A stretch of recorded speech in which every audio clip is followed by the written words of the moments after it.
Okey, Assalamualaikum warahmatullahi wabarakatuh.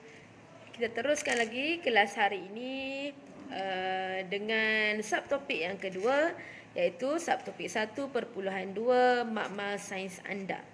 Okey, dalam subtopik ini apa yang kamu kena pelajari adalah kamu kena tahu apakah contoh radas yang biasa digunakan di dalam makmal dan juga fungsi-fungsinya.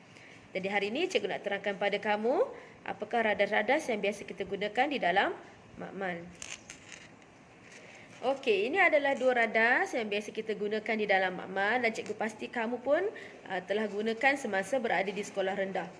So, radas yang pertama ini adalah tabung didih. Okey, ini pula adalah tabung uji. Yang membezakan di antara tabung didih dan tabung uji adalah saiznya dan fungsinya. Okey, kita pergi yang pertama dulu, tabung didih. So, kamu boleh tengok dalam buku teks ya, buku surat 10. So, tabung didih ini berfungsi untuk memanaskan bahan kimia dalam kuantiti yang kecil. Maksudnya, bila kamu nak panaskan bahan kimia tersebut, masukkan di dalam tabung didih dan panaskan. Okey, so kamu tak boleh guna tabung uji, kamu kena guna tabung didih. Nama pun didih, jadi kita kena panaskan menggunakan tabung didih. Okey, so fungsi yang pertama, ini adalah tabung didih berfungsi untuk memanaskan bahan kimia dalam kuantiti yang kecil. Okey, yang kedua pula adalah tabung uji. Tabung uji adalah satu radas yang digunakan untuk mengisi bahan kimia dalam kuantiti yang kecil. Fungsinya hanya untuk mengisi sahaja. Okey, ini adalah fungsi untuk mengisi sahaja. Maksudnya bila kita nak uji-uji, nak test-test, so kita boleh masukkan bahan kimia di dalam ni. Tapi bila kita nak panaskan, kita kena guna tabung didih. So, tabung didih memanaskan bahan kimia dalam kuantiti yang kecil. Tabung uji digunakan untuk memanaskan bahan kimia, untuk mengisi bahan kimia dalam kuantiti yang kecil. So, ini untuk isi, ini untuk panaskan. Okey, so ada dua alat radas yang digunakan di dalam makmal yang pertama ni. Okey, kita sambung seterusnya. Okey, seterusnya pula ialah ada tiga radas dekat sini. Yang pertama, ini dipanggil sebagai kelalang dasar lepir. Kenapa namanya dasar lepir? Cuba awak tengok dekat sini. So, dia lepir. So, ini adalah kelalang dasar lepir. Okey. Yang kedua adalah, yang ni yang paling favourite kamu selalu pakai dekat sekolah rendah. Ini namanya adalah bikar. Okey. Dan yang ketiga ini pula adalah kelalang kun. So, ada tiga bahan radas di sini yang kita gunakan. Yang pertama, kelalang dasar lepir. Yang kedua adalah bikar. Dan yang ketiga adalah kelalang kun. Ketiga-tiga radas ini, dia mempunyai fungsi yang sama untuk mengisi bahan kimia dalam kuantiti yang besar. Maksudnya kalau kita nak letak bahan kimia tu dalam kuantiti yang banyak, so kita boleh gunakan ketiga-tiga radas ini. Yang pertama kita boleh gunakan kelalang kun. Yang kedua kita boleh gunakan bikar. Dan yang ketiga kita boleh gunakan kelalang dasar bulat. Okey, jelas ya. Kalau kuantitinya besar, kita boleh guna tiga ni. Kalau kuantiti yang kecil, kita boleh isi di dalam tabung uji. Kalau kita nak panaskan bahan kimia, kita boleh gunakan tabung didih. Okey? Okey, cikgu sambung lagi. So, ini adalah alat radas yang sama. Ada besar, ada yang sederhana dan yang kecil. Okey, ada lagi besar sebenarnya, tapi cikgu keluarkan hari ini tiga saja. Tiga saiz. Yang besar ini, yang sederhana dan yang kecil ini, ketiga-tiganya benda yang sama, radas yang sama. So, ini adalah silinder penyukat. Okey, nama pun penyukat. Jadi, fungsi silinder penyukat adalah mengukur isi padu cecair.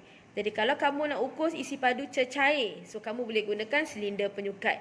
Okey, yang paling kecil ini isi padunya adalah sebanyak 10 ml sahaja. 10 ml. Okey, yang sederhana ni isi padunya adalah sebanyak 25 ml dan yang besar ini isi padunya adalah sebanyak 100 ml. Nampak tak? Okey. So, ketiga-tiga silinder penyukat ini digunakan untuk mengukur isi padu cecair dengan isi padu cecair. Okey? Okey, seterusnya pula, ini adalah satu lagi alat radas yang kamu akan guna di dalam makmal. Alat radas ini kita panggil sebagai burette. Okey, boleh sebut ramai-ramai dengan cikgu? Macam mana nak sebut dia? Burette. So, apa fungsi burette? So, kamu tengok di sini, dia boleh mengukur isi padu sebanyak, tak nampak, 50 ml. Maksudnya kalau tadi nak sukat isi padu, guna silinder penyukat pun boleh, nak guna burette pun boleh. Tetapi bacaannya adalah yang mana satu yang lagi tepat. Okey, burette akan memberi bacaan isi padu yang lebih tepat berbanding silinder penyukat. Tapi katakan dalam makmal waktu tu tak ada burette, so kamu boleh guna saja silinder penyukat. Okey, so ini adalah burette, berfungsi untuk mengukur isi padu dengan tepat. Okey. Okey, next one is cikgu nak tunjuk juga pada kamu ada satu lagi alat radas yang fungsinya untuk mengukur isi padu juga. Okey, so ini namanya pipette. Okey, so ini namanya pipette. Fungsi pipette juga benda yang sama untuk mengukur isi padu cecair. Tetapi isi padu cecair yang dia boleh sukat hanyalah, nampak tak dekat sini? Hanyalah berapa? 25 ml sahaja. Jadi maksudnya, kalau cikgu nak sukat 25 ml, cikgu kena guna pipette. Okey? Dia ada satu senggatan di sini. Maksudnya kamu sedut daripada sini, naik terus cecair sampai sini. So, bacaannya adalah 25 ml. So, ini adalah pipette. Pipette berfungsi untuk mengukur isi padu cecair dengan tetap. Ingat dalam kepala, kalau nak ukur isi padu 25 ml, tak berubah-ubah 25 tu, so kamu kena guna pipette. Okey, tapi soalan cikgu, boleh tak cikgu nak guna boleh tak cikgu nak guna burette? Boleh, tak ada masalah. Okey, tetapi untuk mengukur isi padu dengan tepat, kamu boleh guna pipette. Ukur isi padu dengan tepat, kamu boleh pakai burette. Okey? Okey, seterusnya pula, ini adalah radas untuk pemanasan. Bila kamu nak buat aktiviti pemanasan, kamu akan guna 3 radas ini. Yang pertama, ini dipanggil sebagai kasa dawai. Okey, ini namanya kasa dawai. Kasa dawai ini diletak di bahagian atas ini. Okey, yang besi ini adalah tungku kaki 3. Tungku kaki 3. Jadi kasa dawai diletakkan di atas tungku kaki 3. Dan yang terakhir warna biru ni, ini adalah penunu Bunsen. Di sinilah radas inilah yang mengeluarkan api. Okey, so apa fungsi tungku kaki 3? Tungku kaki 3 berfungsi untuk menyokong radas semasa pemanasan. Okey, takkan kamu nak panaskan guna tabung didih? Kamu kena pegang macam ni. Okey, ataupun kamu nak panaskan air dalam kelalang kun, kamu nak pegang macam ni. Tak boleh. Jadi kena ada radas yang dipanggil sebagai tungku kaki 3. Okey, tungku kaki 3 berfungsi untuk menyokong radas semasa pemanasan dan atasnya diletakkan dengan kasa dawai. Kenapa kena letak kasa dawai? Kasa dawai diletak dengan tujuan untuk membantu sebarkan haba dengan sekata. Maksudnya, bila cikgu panaskan di sini, bukan dekat kawasan sini je yang panas. Maksudnya semua tempat ini akan jadi panas dengan sekata. Boleh? Okey, cikgu teruskan sekejap lagi. Okey, ada satu lagi radas yang kita panggil macam ni. Ini bahagian tertutup, ini bahagian terbuka. Okey, radas ini kita panggil sebagai balang gas. Nama pun balang gas. Jadi balang gas ini berfungsi untuk mengumpul gas. Okey, and the last one is, yang terakhir adalah corong turas. Belum terakhir lagi, ada 2 lagi. Okey, so ini adalah corong turas. Okey, jangan cakap dengan cikgu corong turas ni digunakan untuk isi minyak petrol dalam motor kamu. Tak. Dalam makmal, kita guna corong turas ini dengan tujuan yang sama macam penapis kat rumah kita.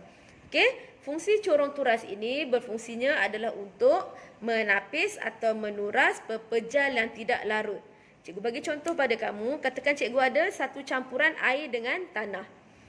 Air dan tanah. Tanah tidak larut di dalam air. Jadi bila cikgu letakkan di dalam corong turas, apa yang akan tertinggal dekat kawasan dalam ni? Okey, apa yang tertinggal? Yang tertinggal di sini adalah pasir. Yang akan turun di dalam beaker itu adalah air. So itu fungsinya untuk menuras ataupun menapis campuran pepejal yang tidak larut. Okay. So next one is yang ni kamu kena tahu juga. So ni nama apa? Piring sejat. Piring sejat ini kita gunakan untuk tujuan penyejatan. Cikgu bagi contoh pada kamu, katakan kamu ada larutan garam, ada air dan garam. Garam dah larut dalam air. So macam mana kita nak dapatkan balik garam? So kita sejatkan larutan garam tersebut. Jadi apa yang akan tertinggal di sini? Yang akan tertinggal di dalam piring sejat adalah pepejal garam. Air pergi mana? Telah tersejat. Okey? So kita tengok radas yang terakhir. Apa nama radas yang terakhir? Radas yang terakhir namanya adalah kaki retort. Sekejap.